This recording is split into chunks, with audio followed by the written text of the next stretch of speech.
Welcome to your PWC Connections, a monthly look at what's happening inside PWC and out in our community. We have great stories on tap for you today, so sit back and enjoy another episode of your PWC Connections.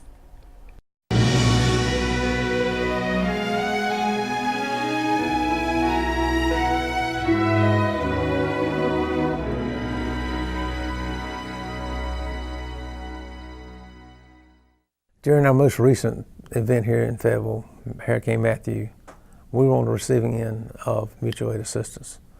And it was a really humbling feeling to have people from the outside come in and assist us with our problem.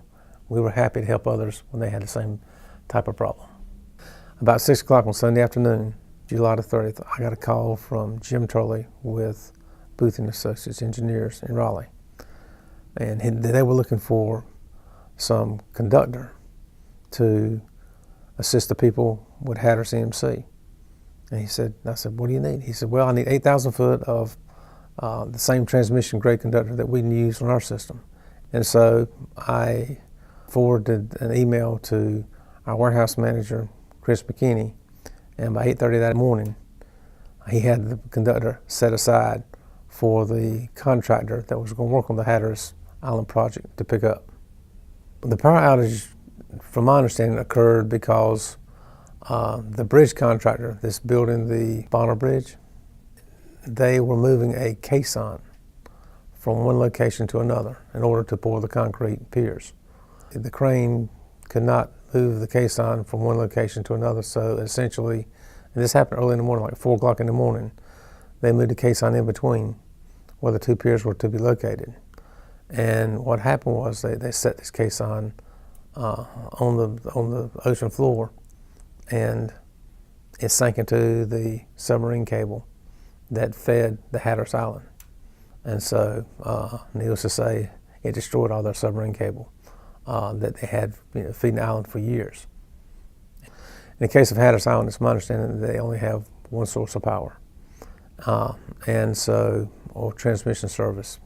And because they don't have a loop transmission service, if one end gets cut, everything beyond that severed point is out. They were trying to salvage the submarine cables originally, and they called in the contractors to splice the cables, which is what they had to do.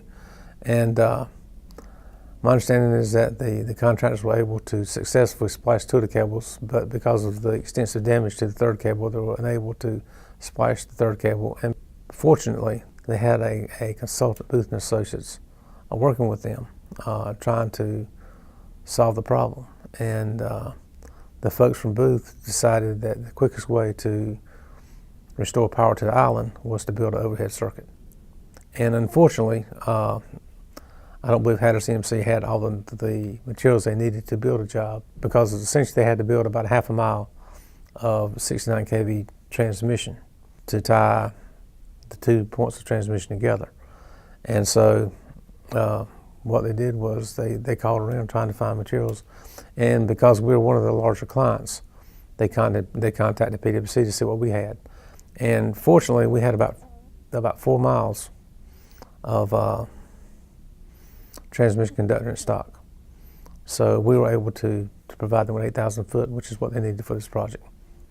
It's my understanding that tens of thousands of vacationers and islanders were impacted by this outage.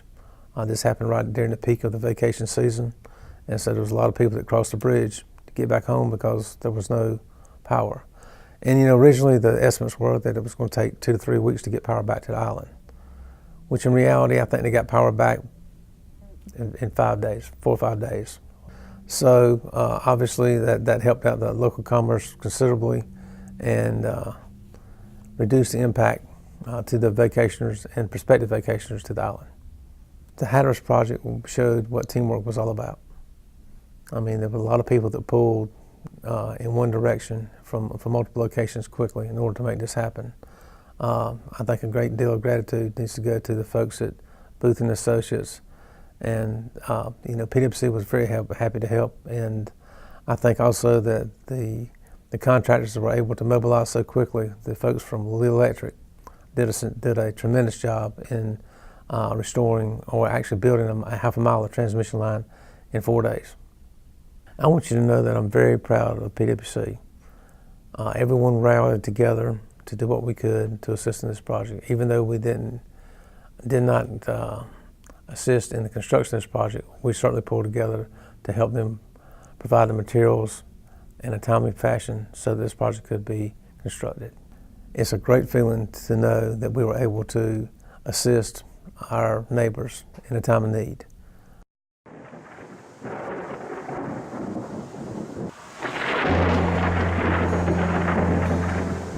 At the beginning of the storm, my family and I were home. It was a Saturday and we were watching TV and the power goes out. I did not see the PWC linemen working. However, I knew they were there because PWC is always responsive. Some people were without power for days. I was without power for only 6 hours, and I'm grateful for that. Christmas morning at about 3:00 a.m., I heard a crash out front of the house. Looked out the window and there was a car had gone right through the power pole. PWC was already there.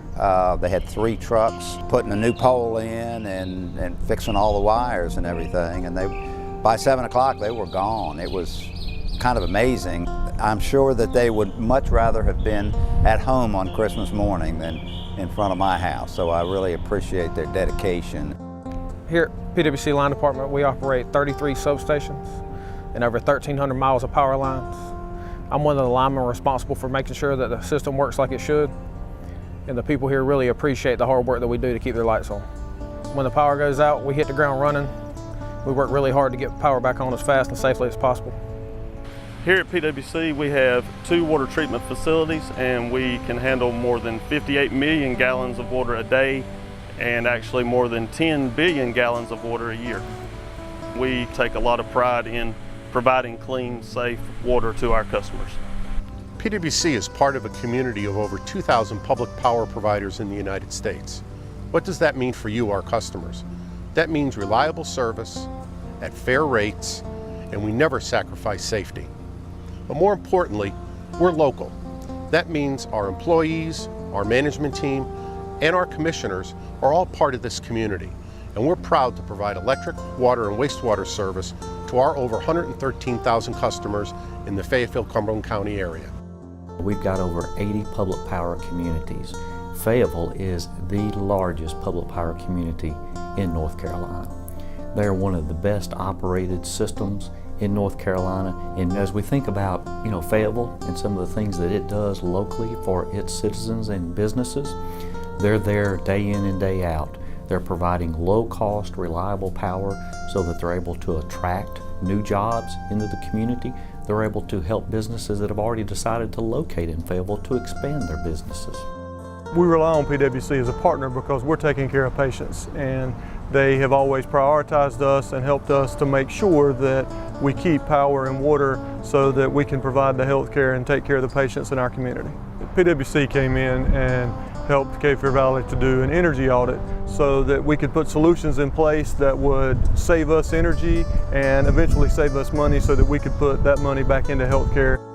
I've been a customer of PWC for 48 years now, and I think PWC is an absolute crown jewel in our community. I consider PWC to be business friendly because when you need something done, and in this case like the Villaggio complex that we were building, we had certain specific needs for the Villaggio.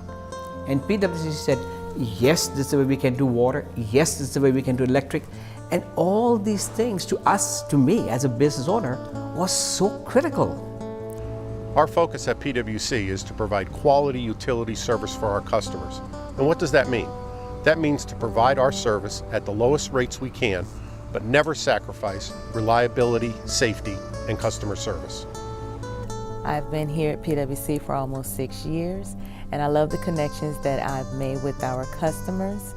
Just knowing that someone take that extra time out to explain to them their bill or just to have a conversation, it makes them feel good, and at the end of the conversation they thank us for actually taking that extra time or making that extra step to make them feel comfortable about their bill.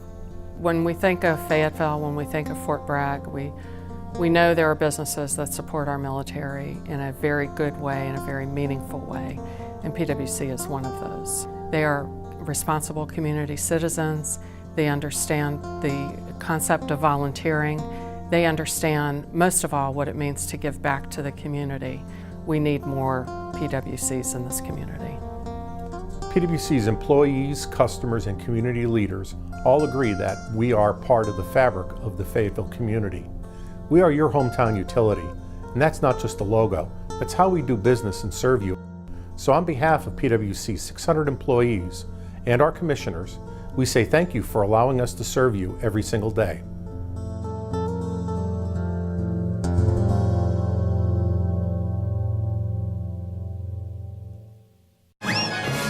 The average American wastes about 30 gallons of water a day. By doing just a few small things like turning off the water while washing dishes, or using less water washing the car, or brushing your teeth, or taking shorter showers, you can make a big difference in conserving our community's precious water supply. When we use less, we waste less. Power, water, conserve. PWC.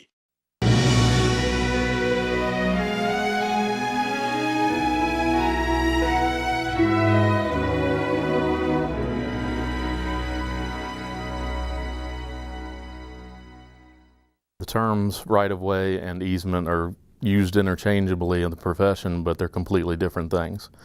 An easement is a property right. It's not an ownership. It's just giving us a right for a specific purpose on the land of another. The right-of-way is what you're talking about when you're talking about like roadway corridors, railroads, things of that nature, where they're actually taking the property and they're not going to give it back. They're going to use that for the road or the railroad. A right-of-way, a public right-of-way on a residential property, you can usually tell where it is by looking at existing utilities such as power lines or telephone or cable boxes. If you can see those, the right-of-way is in between those boxes and lines and the street. We use right-of-ways typically for our utilities, which are water, electric, and wastewater, and there are also other times we would use them, such as temporary access roads, so that we can get to where we need to be to put in those utilities. If you have an easement in your yard, there are various resources you could use to find out if you had easements located. One of them's the Cumberland County Register of Deeds, and they have all of our recorded easements as well as plats that are recorded that refer to easements. And also, during your closing, if you had a title search done, they would have been uncovered then as well. When we're looking to get an easement, we will do our research, including a title search, and get the owners of record and find out everything we can about the property. And then one of the agents will get that information and make contact with the property owner and kind of explain the reason we need the easement and show them on the ground the size of the easement and what all it's going to require from them. And it's at that point that negotiations usually start. We usually send out letters on a mailing list to everybody, and depending on the size of the project, if it's a smaller project, sometimes we reach out by telephone as well. And there are also times when, if it's like I said, smaller projects, we can make site visits if we haven't heard from the property owners. It's important to keep the right-of-way and the easement areas clear because our guys need to be able to get in there and repair and maintain those utilities as necessary. And if they're obstructed, it could cause a lot of extra time, and it takes them longer to get through. Not only that, but whatever's in the way could get damaged. I personally haven't seen anything get damaged, but as far as items within the right-of-way that I've seen sheds, garages, swing sets, those types of things. All of those are things that you don't want to have in your right-of-way. Pretty much any permanent structures is not something you want to be there. Before putting in a swimming pool or any really expensive landscaping, you want to take the time to do the research on your property and find out if you have easements, and if so, where they're located. And our right-of-way department does a really good job of providing that information. All they have to do is call us and we can let them know if they have easements and where they're located, and if necessary, we can send surveyors out to actually put it on the ground so they can physically see where it is. When you're dealing with landscaping, if it's prior to negotiation and there's landscaping or shrubs or trees within the easement area we want to acquire, we would factor that into the compensation to the owner if they have to be removed as part of our easement area. Now, after negotiation and the easements being put in, owners are allowed to put in, at their discretion, they can put in small shrubs, flowers that are small, but if we have to come in and repair those lines and we damage or remove any of those, they have to be replaced at the owner's expense. Should you have any questions about PWC and our right-of-ways, please feel free to call us at 910-223-4115.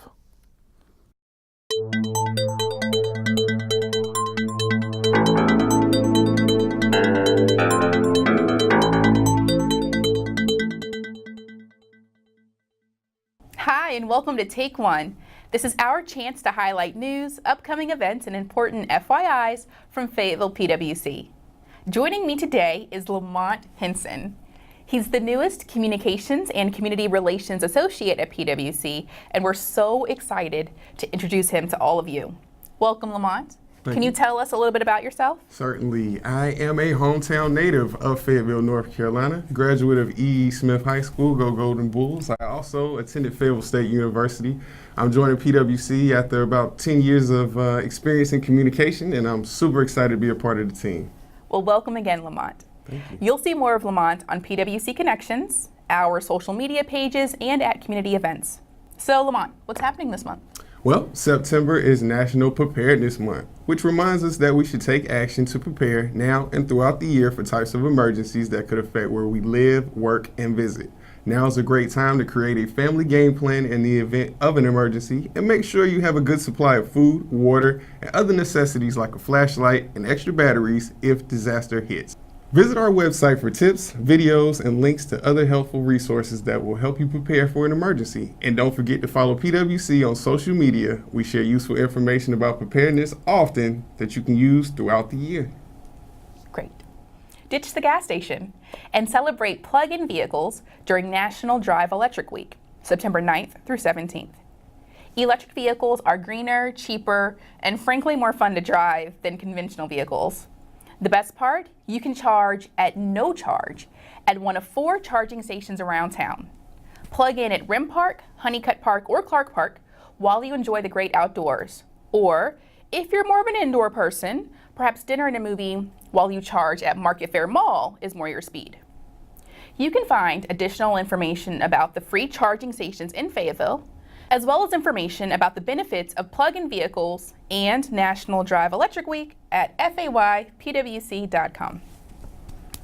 Time is running out to receive a bill credit of up to $50 for installing a rain sensor on your irrigation system. This offer ends September 30th. Rain sensors monitor rainfall levels. When the weather is wet, the sensors temporarily override the controller to prevent unnecessary irrigation so you can save money on your water bill. You can find the application and complete program details on our website. Just click the red starburst on the homepage and then Rain Sensor Program. And if you have questions, you can call the Customer Program Call Center at 910-223-4600. Looking ahead a bit, Public Power Week is the first week in October. Wait, what's public power? Public power means reliable, affordable, environmentally responsible electricity that helps build strong communities. PWC is one of 2,000 public power communities in the U.S. and the 35th largest in the nation. Our customers are our owners, and that makes a big difference in our priorities because we aren't driven by making money for shareholders. We're planning some really exciting things for you all that week, so make sure you keep an eye on our website, social media for events, photos, and other useful information about public power. Thanks for watching Take One. And as Lamont said, remember to like us on Facebook, follow us on Twitter and Instagram, and subscribe to our YouTube channel.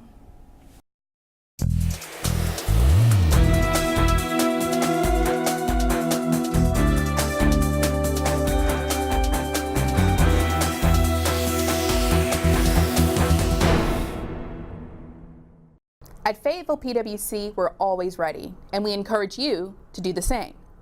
Have you ever wondered what you might want to put in your emergency kit? Well, I want to show you a few things that you may want to consider putting in yours.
Electric cars have a major impact on local air quality as they have zero operating emissions and an overall reduction in carbon dioxide emissions.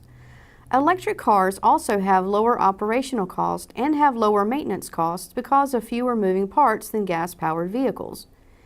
If you drive an electric vehicle or are considering buying one, PWC has a great offer for you. Thanks to a grant from the North Carolina Clean Energy Technology Center, PWC has installed 4 Level 2 charging stations that can be used for free.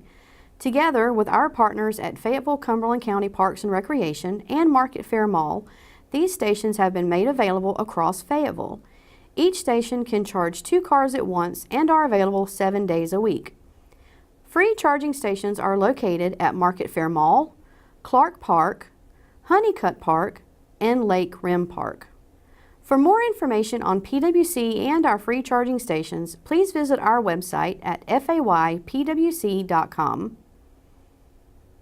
Do your part, be water smart, and save money with PWC's new Rain Sensor Incentive Program. It may be hard to believe, but the water used for your irrigation system can consume up to 40% of your total water usage during the hot summer months. Fayetteville PWC is offering water customers an incentive to add a rain sensor to their irrigation systems. Rain sensors are devices that can be attached to an automatic irrigation system to monitor rainfall levels. When a certain amount of rainfall is detected, the rain sensor temporarily overrides the controller to prevent unnecessary irrigation. Once the rain sensor dries out, the system operates according to the timer. The incentive is equal to the retail cost of the rain sensor up to a maximum of $50. Any current residential or commercial water and/or irrigation customer is eligible to participate as long as they don't already have a rain sensor device installed. And only new qualifying models of rain sensors will be eligible for the bill credit. The program is valid from April 1st until September 30th. Customers must agree to an on-site audit by a PWC conservation specialist after the rain sensor is purchased and installed. For complete program details, water irrigation tips, and information about PWC's odd-even outdoor watering schedule, visit our website or give the Customer Programs Call Center a ring at 223-4600.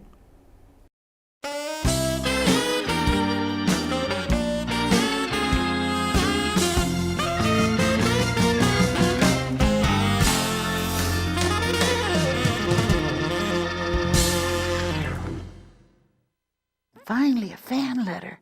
And dear Gabby, we love you so much. We never miss you on television. Oh, don't ever go away. I just have to write something in response. What will I say? What could I say? What could I possibly... Thank you very, very much. Thank you so much. Gabby. Oh, hello. Just taking the time to answer another of the millions of fan letters I get every single week.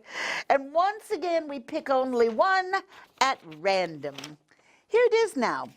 Dear Gabby, a few days ago, I was enjoying a nice evening with my family, cooking dinner, watching TV, doing a little laundry, just normal day-to-day things around the home, when the power suddenly went out.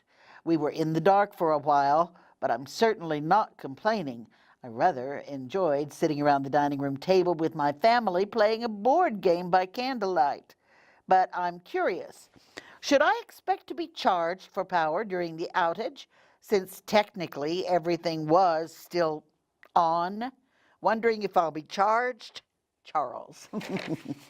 Dear Charles, electric meters measure the amount of electric energy that's consumed at your home or your place of work or your church or your school. Well, you get the idea. And electric utilities like PWC use those meters for billing purposes. In a nutshell, power is delivered to your home through the grid, and that power is ready to go at the flip of a switch. Well, during a power outage, that power isn't delivered to your home. You can't be charged for power if no power is available. Don't believe me? Next time you experience an outage, step outside so long as it's safe and take a peek at your meter. It'll be at a standstill. No movement means no power. No power means no charge to you. Think of it like this. You order a huge pepperoni pizza with anchovies and extra cheese. You're expecting that tasty pizza to be delivered to your door. But sometimes things happen and, well, you don't get that pizza. No pizza, no payment for said pizza. Now I'm hungry. You keep those cards and letters coming. Tune in again for your PWC Connections. And remember, you can always catch your favorite show on the PWC website, faypwc.com. Till next time, I'm Gabby. More power to you.